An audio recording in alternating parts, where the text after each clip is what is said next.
देखें, याद रखें कि अल्लाह इन मौलवियों से पूछेंगे जिन्होंने दीन को समझा मगर उम्मत को नहीं समझाया, जिन्होंने हमें नूर और बशर के चक्रों में उलझा दिया पर तौहीद की हकीकत और शिर्क का मफहूम कभी वाज़ेह ना किया। उन्होंने कुरान पढ़ा तो जरूर मगर इसका तर्जमा, इसका मतलब ना खुद समझा ना आगे पहुंचाया। अगर ये कुरान समझाते तो लोग हिदायत की तरफ आ जाते, उम्मत में इत्तिहाद आता, फिरके नहीं बनते। लेकिन अफसोस, उन्होंने मिंबर को इल्म के लिए नहीं इख्तिलाफात के लिए इस्तेमाल किया।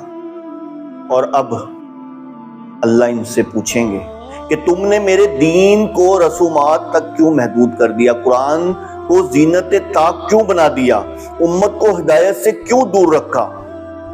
अल्लाह जरूर पूछेंगे।